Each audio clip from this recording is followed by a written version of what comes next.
வணக்கம் ஃப்ரெண்ட்ஸ். சிறுகடிக்க ஆசை சீரியலில் இன்னும் எபிசோடில் என்ன நடக்குதுன்னு பார்க்கலாம் வாங்க. விஜயா தன்னோட ஒன் அண்ட் ஒன்லி ஃப்ரெண்டு, நம்பிக்கையான ஃப்ரெண்டு பார்வதியை பார்க்க வந்திருக்காங்க. அந்த சிந்தாமணியை நாம் எவ்வளவு நம்பினோம், எவ்வளோ நல்லா பழகினோம். அவள் செஞ்ச துரோகம் எல்லாம் உனக்கு புரியணும்னு தான் நான் உன்னை இங்கே கூட்டிக்கிட்டு வந்தேன் அப்படின்னு விஜயா சொல்ல, அது எனக்கு எப்போவோ தெரியும், உனக்கு தான் இப்போ தெரிஞ்சிருக்கு அப்படின்னு பார்வதி சொல்ல, இப்போ நான் அவளை என்ன பண்ணுறேன்னு பாரு அப்படிங்கிற விஜயா, ஏய் சிந்தாமணி சிந்தாமணி அப்படின்னு கூப்பிட்டுக்கிட்டே சிந்தாமணியோட வீட்டுக்குள்ள வர்றாங்க. சிந்தாமணி அப்படின்னு கத்த, உடனே முகம் முழுக்க புன்னகையை நிரப்பிக்கிட்டு துள்ளலோட இறங்கி வர்றாங்க சிந்தாமணி. வாங்க மாஸ்டர், வா பார்வதின்னு கூப்பிட்டுக்கிட்டு. பார்வதி எந்த பதிலும் சொல்லாம முகத்தை திருப்பிக்கிறாங்க. என்ன சொல்லாம கொல்லாம இவ்வளவு தூரம் வந்திருக்கீங்க, வாங்க உட்காருங்க. ராதிகா டீ கொண்டு வர சொல்லுவாங்க மாஸ்டர் அப்படின்னு சிந்தாமணி ரொம்ப சந்தோஷமா உபசரிக்க, ஏய் இத்தனை நாளா கொஞ்சம் கொஞ்சமா ஃப்ரெண்டுன்னு சொல்லி விஷத்தை கொடுத்தியே, அது பத்தாதா, பத்தலையா உனக்கு அப்படின்னு விஜயா கத்த, என்னங்க மாஸ்டர் இப்படி பேசுறீங்கன்னு கேக்குறாங்க சிந்தாமணி. ச்சே நிறுத்து, உன்ன மாதிரி ஒரு துரோகிய நான் வாழ்க்கையில பார்த்ததே இல்லை அப்படின்னு விஜயா கத்த, சிந்தாமணியோட முகம் அப்படியே மாறி போயிடுது, ரொம்ப கொடூரமா மாறிட்டு இருக்கு. இனிமே தான் விஜயா சிந்தாமணி கிட்ட லெஃப்ட் அண்ட் ரைட் வாங்க போறாங்க. கூடவே இருந்து நல்லா பழகி பின்னாடியே குழி பறிச்சிருக்கியே, வெக்கமா இல்லை உனக்கு அப்படின்னு விஜயா கத்த, ஆரம்பத்துல இருந்தே எனக்கு உண்மையில சந்தேகம் இருந்தது, ஏதோ மீனாவை பழிவாங்க விஜயா கூட பழகுறேன்னு நினைச்சேன், ஆனா மொத்த குடும்பத்தையும் பழி வாங்கிட்டல்ல அப்படின்னு பார்வதியும் கொஞ்சம் கோவமாவே பேசுறாங்க. இதை சொல்றதுக்கு தான் ரெண்டு பேரும் கிளம்பி இவ்வளவு தூரம் வந்தீங்களா, சை அப்படின்னு முகத்தை திருப்பிக்கிறாங்க சிந்தாமணி. நான் வயிறு எரிஞ்சு சொல்றேன், நீ எல்லாம் நல்லாவே இருக்க மாட்ட அப்படின்னு விஜயா கத்த, இப்ப என்ன நடந்துருச்சுன்னு நீங்க எனக்கு இப்படி சாபம் விடுறீங்க அப்படின்னு சிந்தாமணி கேட்க, என்ன நடந்துச்சுன்னு உனக்கு தெரியாதுல்ல, எல்லாம் தெரிஞ்சுதானே பண்ணியிருக்க. என் வீட்டு பத்திரத்தை நீ வாங்கி வச்சுக்கிட்டு வேற ஒரு ஃபைனான்சியர் எங்களுக்கு பணம் கொடுத்தா மாதிரி டிராமா பண்ணிக்கிட்டு இருக்கிற, என் பையன் மனோஜ் ஜெயிலுக்கு போறதுக்கு காரணமா இருந்திருக்கிற, இதெல்லாம் நீ சொல்லிதானே நடந்திருக்கு. இப்ப ஒண்ணுமே தெரியாத மாதிரி பேசுற, உன்னை போய் நம்பினேன் பாரு, எனக்கு இது வேணும், சாமர்த்தியமா எல்லாரையும் ஏமாத்திட்டதா நினைக்காத, ஒரு நாள் நீ தான் கடைசியில ஏமாந்து போய் நிப்ப அப்படின்னு விஜயா பேசிக்கிட்டே போக சிந்தாமணி முறைக்கிறாங்க. காலம் உனக்கு தண்டனையை கொடுக்கும், நீ சொன்னது எல்லாத்தையும் நான் நம்பினேன், என்னை நம்ப வச்சு என் முதுகுல குத்திட்டல, நீ எப்படி நல்லா வாழ்றன்னு நானும் பாக்குறேன் அப்படின்னு விஜயா கத்திக்கிட்டே இருக்க, மாஸ்டராவது மண்ணாங்கட்டியாவது எல்லாத்தையும் தூக்கி போட்டுட்டு போதும் விஜயா இதுக்கு மேல கத்தாதன்னு சிந்தாமணி சொல்ல, விஜயா பயங்கர அதிர்ச்சி ஆகி அப்படியே மெதுவா பார்வதியை பாக்குறாங்க. பார்வதியோட கண்ணு ரெண்டுமே கோழி முட்டை மாதிரியே தான் இருக்கு. அவங்களும் அதிர்ச்சியில நிக்கிறவங்க மெதுவா திரும்பி விஜயாவை பாக்குறாங்க. பார்வதி லைட்டான பயத்தோட சிந்தாமணிய பாத்துட்டு இருக்க, விஜயா வெறிச்சு போய் பார்த்துட்டு நிக்கிறாங்க. சிந்தாமணி ரெண்டு பேரையும் மாறி மாறி பார்த்துட்டு, நானும் மாஸ்டர் ஆச்சே கொஞ்சம் மரியாதை கொடுக்கலாமேன்னு பார்த்தா மேலே மேலே பேசிக்கிட்டே போற அப்படின்னு சிந்தாமணியை கத்த, பாத்தியா விஜயா இதுதான் இவளோட உண்மையான முகம் அப்படின்னு பார்வதி சொல்ல, இப்படி ஒரு பச்சை துரோகியா நீ இருப்பேன்னு நான் நினைக்கவே இல்லை அப்படின்றாங்க விஜயா. நான் என்ன உனக்கு துரோகம் பண்ணினேன் அப்படின்னு சிந்தாமணி கேட்க, பின்ன நீ பண்ணினதெல்லாம் துரோகம் இல்லையா, நம்பிக்கை துரோகம் அப்படின்னு விஜயா கத்த. பார்வதியை பார்க்குறாங்க சிந்தாமணி. என்ன பார்வதி, விஜயா தான் ஏதோ புரியாம பேசிக்கிட்டு இருக்கானா, நீ அதை நம்பி பேசிக்கிட்டு இருக்கிற. விஜயாவும் மனோஜும் வாங்கின கடனை திருப்பி தரல, அதுக்கு ஃபைனான்சியர் வீட்டை ஜப்தி பண்ணிட்டாரு, இதுக்கு நான் என்ன பண்ண முடியும் அப்படின்னு சிந்தாமணி சொல்ல, விஜயாவும் தர லெவலுக்கு இறங்கி போதும் நிறுத்தடின்னு கத்துறாங்க. சிந்தாமணி பயங்கர அதிர்ச்சியோட பாக்குறாங்க.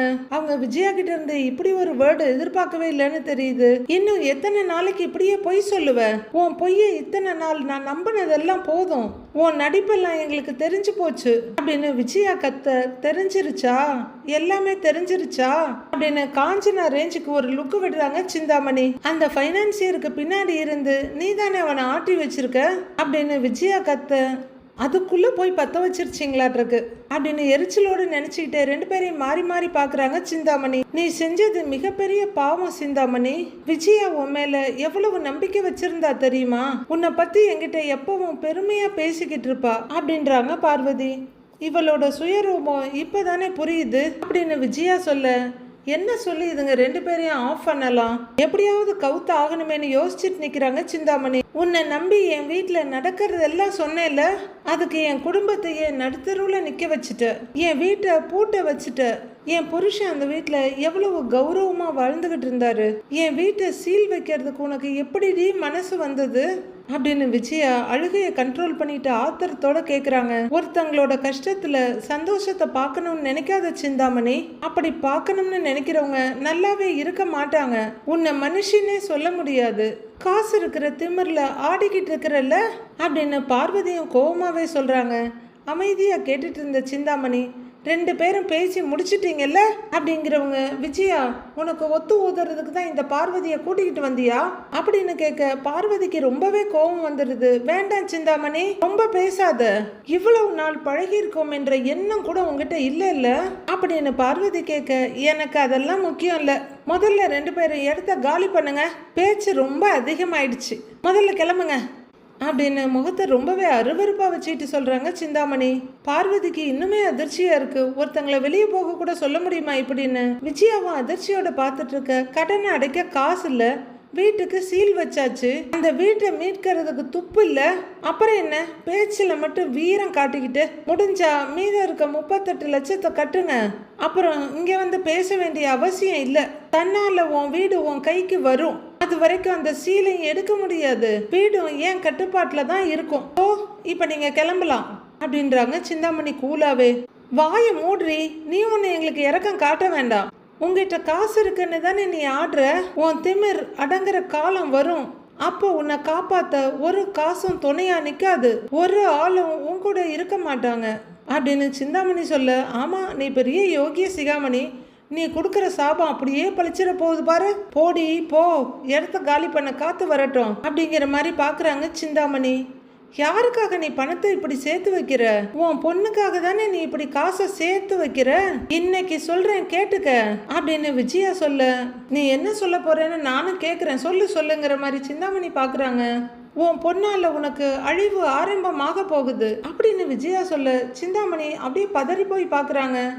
நானெல்லாம் குபேரன் மாதிரி செல்வத்தோட சிரஞ்சீவியா அந்த உலகத்துல வாழ வேண்டியவ, என்னைய போய் அழிக்கணும்னு சொல்ற அப்படின்னு அதிர்ச்சியோட பாக்குறாங்க சிந்தாமணி. இப்படி எல்லாரையும் ஏமாத்தி ஊர்ல இருக்கவங்க மேலெல்லாம் வட்டி மேல வட்டி போட்டு அவங்க வயிறு எரிய எரிய சம்பாதிக்கிறல்ல, உன் பொண்ணு ஒண்ணுமே இல்லாத ஒருத்தன் கூட தான் ஓடி போக போறா அப்படின்னு விஜயா சொல்ல, சிந்தாமணி பயங்கர கோவமாயி ஏய் அப்படின்னு விரல நீட்டி மிரட்ட, விஜயாவும் அதான் உன் சுயரூபமெல்லாம் தெரிஞ்சிருச்சு இனி என்ன அப்படின்ற மாதிரி அவங்களும் அதே மாதிரி விரல நீட்டி ஏன்னு கத்துறாங்க.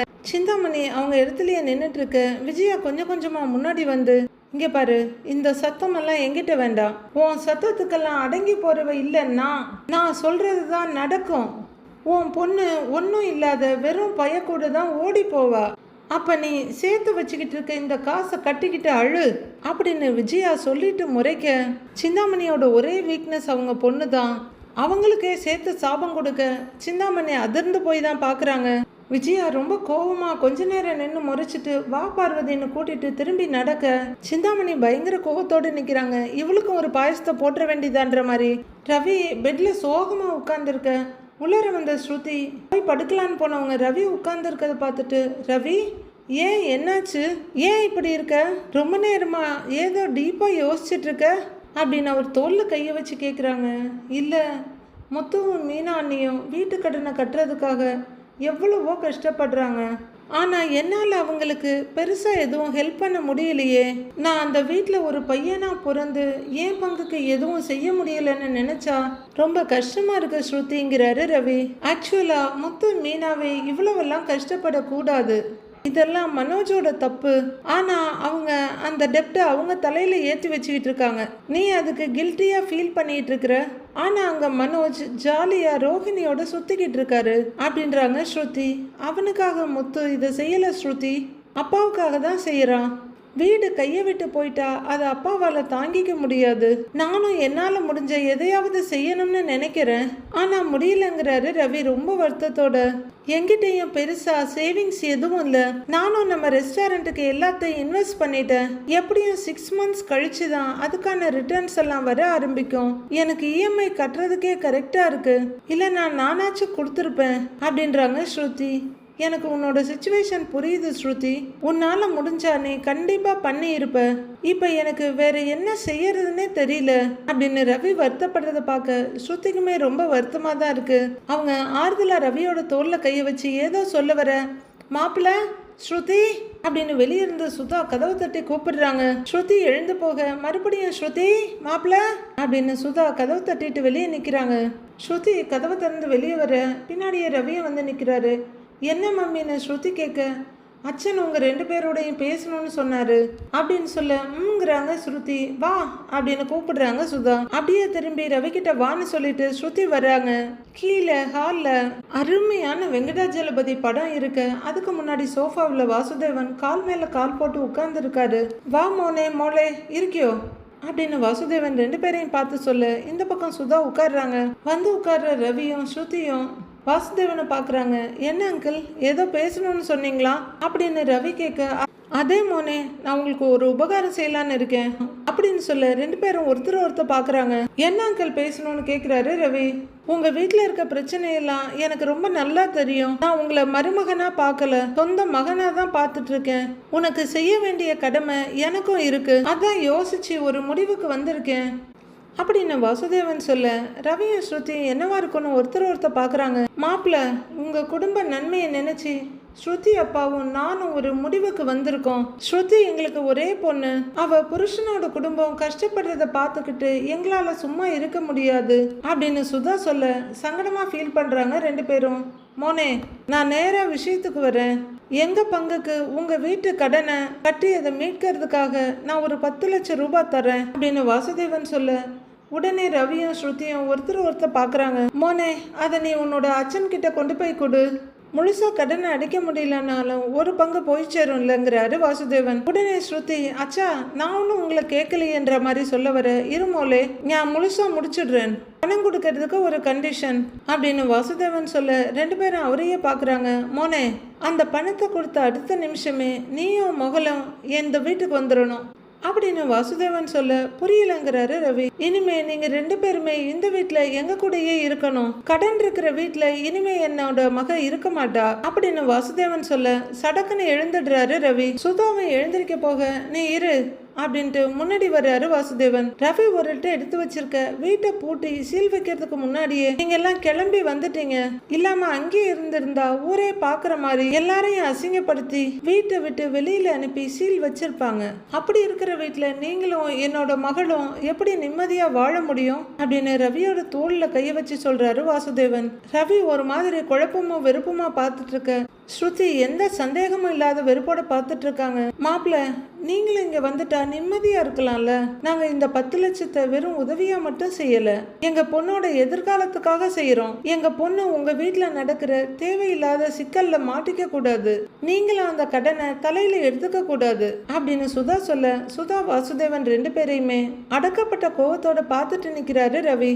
புரியுது, அதாவது 10 லட்சத்தை கொடுத்துட்டு என்ன விலைக்கு வாங்கலான்னு பாக்குறீங்க அப்படின்னு ரவி சொல்ல, அப்படி இல்லை மோனே, உங்க ஃபியூச்சர் நல்லா இருக்கணும்னா நீங்க உங்க குடும்பத்தோட இருந்து கஷ்டப்படுறதுக்கு இங்க இருந்தீங்கன்னா உங்களுக்கு வேண்டியதெல்லாம் நாங்க செய்வோம்ல, சந்தோஷமா வாழலாம்ல அப்படிங்கிறாரு வாசுதேவன்.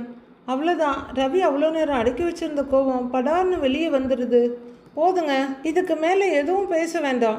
ஏன் சந்தோஷம் எங்கே இருக்குன்னு நீங்கள் எப்படி முடிவு பண்ணலாம்? காசு கொடுத்தா அப்பா அம்மாவை விட்டுட்டு வந்துடுவேன்னு நினச்சிங்களா அப்படின்னு ரவி சொல்ல, அப்பவும் வாசுதேவன் கோவப்படாம, மோனே நான் எதுவும் தப்பா சொல்லல, என்ற கண்டிஷன் தான் சொன்னேன், நீங்க வேற மாதிரி நினைச்சிட்டீங்கன்றாரு வாசுதேவன். நீங்க 2 பேரும் நல்லா இருக்கணும்னு தான் சொல்றேன். இனி தீர்மானம் எடுக்க வேண்டியது நீங்க தானே வாசுதேவன் சொல்ல, இதுல முடிவு பண்ண என்ன இருக்கு? நீங்க என்ன சொன்னாலும் என்ன காசு கொடுத்து விலைக்கு வாங்க தான் பாக்குறீங்கன்னு எனக்கு நல்லா தெரியும் அப்படின்னு ரவி சொல்ல, இது மிடில் கிளாஸ் மென்டாலிட்டி மோனே, இது உங்க தாழ்வு மனப்பான்மைன்றாரு வாசுதேவன். உடனே ஸ்ருதி கொஞ்சம் கோவமா, அச்சா என்ன பேசுறீங்கன்னு முன்னாடி வர்றாங்க. மோளே நான் உங்களுக்கு ஹெல்ப் பண்ணுறதுக்கு தான் இதெல்லாம் சொல்கிறேன். நீங்கள் 2 பேரும் நல்லா யோசிச்சுட்டு பதில் சொல்லுங்க. நானும் 10 லட்சம் ரூபாய் தரேங்கிறாரு அவரு. ரவி படார்னு அங்கிருந்து கிளம்பி போயிடுறாரு. ஸ்ருதியும் பின்னாடியே போறாங்க. என்னங்க இதுங்க, எப்போ பார்த்தாலும் இப்படியே முறுக்கிட்டே இருக்குதுங்கன்ற மாதிரி சுதா வாசுதேவனை பார்க்குறாங்க.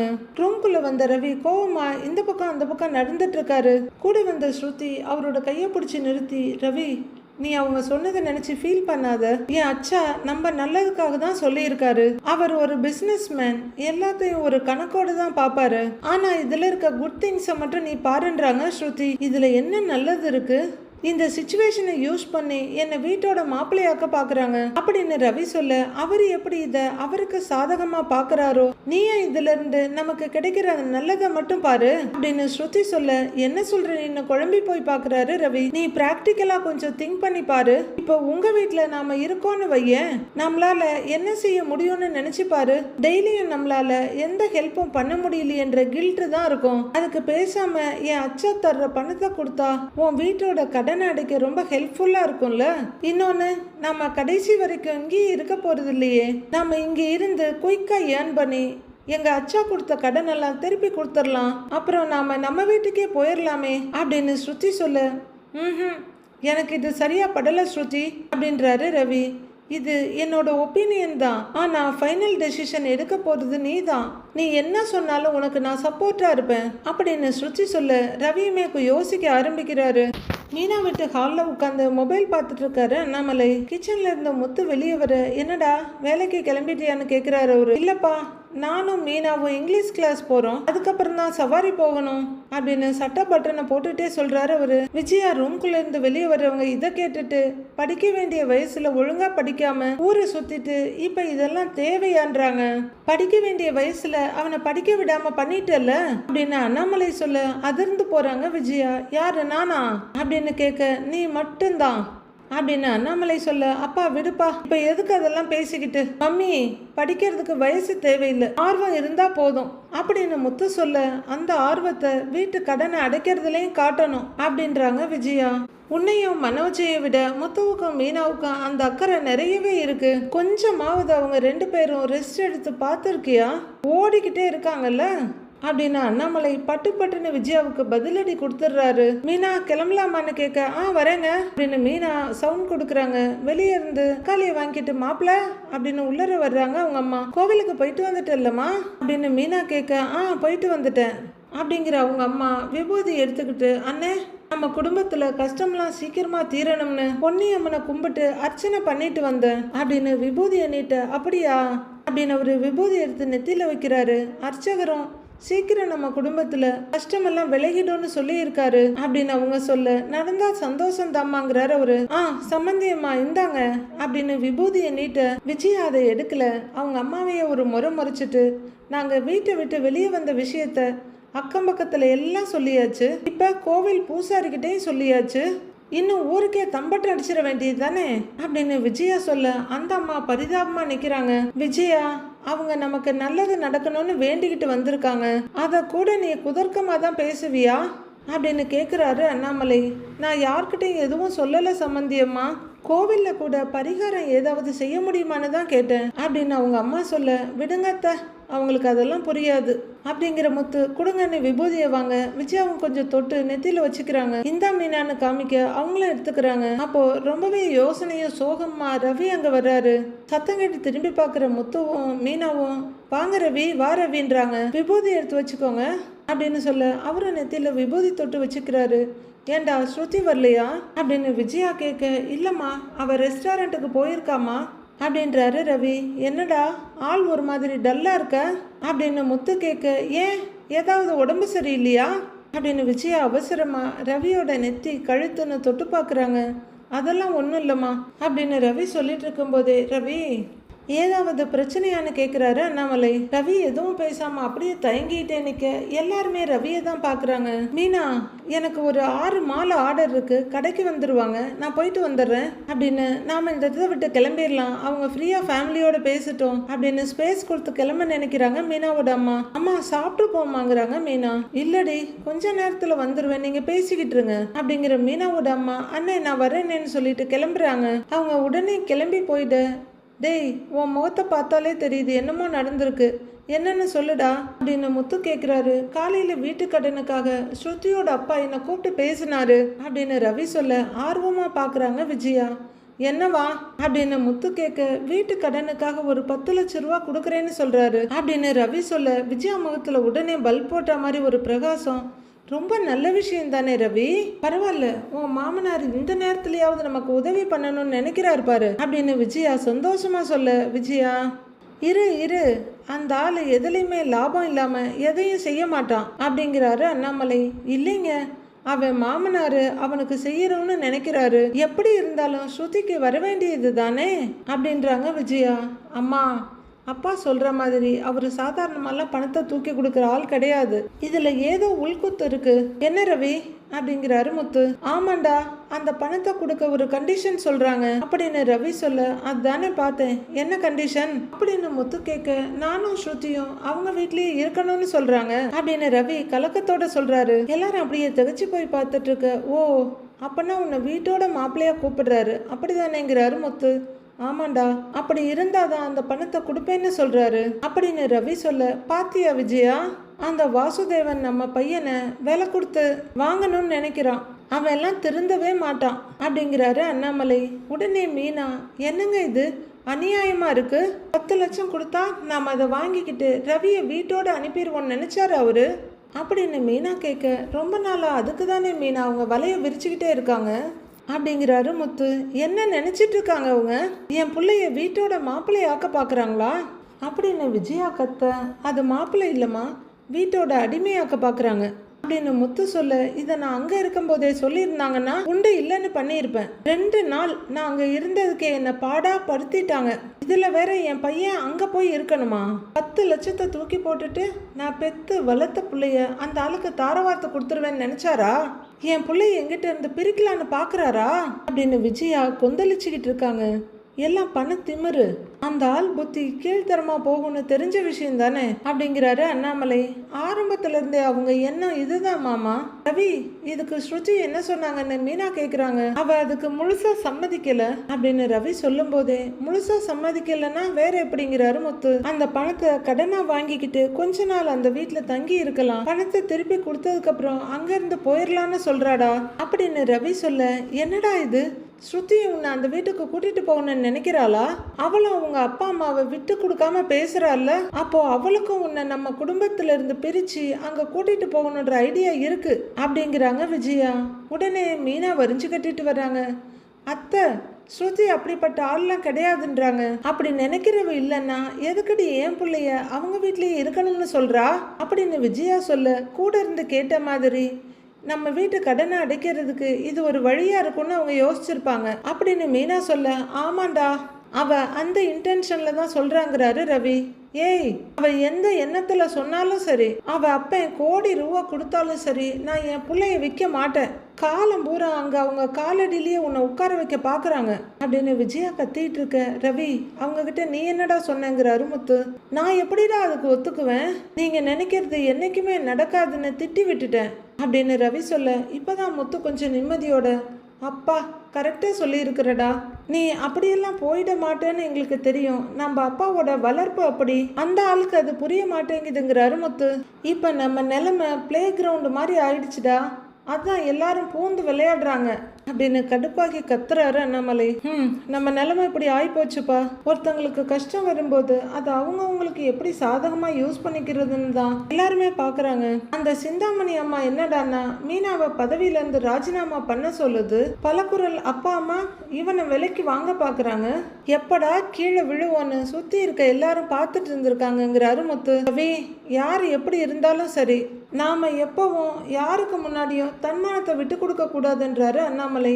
ஆமாப்பா, இங்க எல்லாருமே சுயநலமா தான்ப்பா இருக்கிறாங்க அப்படின்னு முத்து சொல்லிட்டு இருக்க. மத்தவங்க மட்டும் இல்லடா, ஓம் பொண்டாட்டியும் அப்படிதான் இருக்கான்றாங்க விஜயா. உடனே மீனாவுக்கு கோவம் வந்துடுது. அத்தை, இப்ப நான் என்ன சுயநலமா இருக்கேன்னு கேக்குறாங்க. பின்ன உன் பதவியை ராஜினாமா பண்ண வீட்டுல போட்ட சீலை சிந்தாமணி எடுத்துடுறேன்னு சொன்னால, நீ ஏன் இன்னும் அதை செய்யாம இருக்க? அப்ப உனக்கு உன் பதவி தான் முக்கியமா போச்சு இல்ல அப்படின்னு விஜயா கேட்க மீனாவும் முத்துவும் அதிர்ச்சியோட அவங்கள பாக்குறாங்க. நாளைய ப்ரோமோவில் விஜயா அவங்க மொபைல பார்த்துட்டு இருக்காங்க. அவங்க மீனாவோட வீட்டில் தான் இருக்காங்க. வந்துட்டா வந்துட்டா அப்படின்னு அவங்க கத்த உள்ள இருந்த அண்ணாமலை வர்றாரு. விஜயா யார் வந்துட்டாங்க, எங்க வந்துட்டாங்க, எதுக்கு வந்தாங்க அப்படின்னு கேட்டுட்டு இருக்க அவர்கிட்ட மொபைல காட்டுற விஜயா அந்த பார்லர்காரி நம்ம கடைக்குள்ள வந்துட்டா பாருங்க அப்படின்னு விஜயா காட்டிட்டு கத்திட்டு இருக்க அதை பாக்குற அண்ணாமலை விஜயா நீ எதுவும் டென்ஷன் ஆகாதன்றாரு. இருங்க நான் அவளை என்ன பண்றேன்னு பாருங்க அப்படின்றவங்க அங்க இருக்க கேமரா மைக் ஆன் பண்ணி ஏய் ஃப்ராடு அப்படின்னு கூப்பிட மனோஜ் கிட்ட பேசிட்டு இருந்த ரோஹிணி அப்படியே திகச்சு போய் பாக்குறாங்க. உன்னை யாரடி இங்க வர சொன்னது, கடையை விட்டு வெளியே போடி அப்படின்னு கத்த கடையில இருக்க ஸ்டாஃப் கஸ்டமர்னு எல்லாரும் வேடிக்கை பாக்குறாங்க. ஏன்னா அங்க இருக்க எல்லா மைக்லயும் அந்த சத்தம் வருது. ரோஹிணி மனோஜ் முறைக்க மனோஜ் திருன்னு முழிக்கிறாரு. ரோஹிணி பயங்கர அவமானத்தோட முகம் செவந்து போய் தலை குனிஞ்சு நிக்கிறாங்க. அடுத்து என்ன நடக்க போகுதுன்னு நாளை எபிசோட்ல பார்க்கலாம் ஃப்ரெண்ட்ஸ்.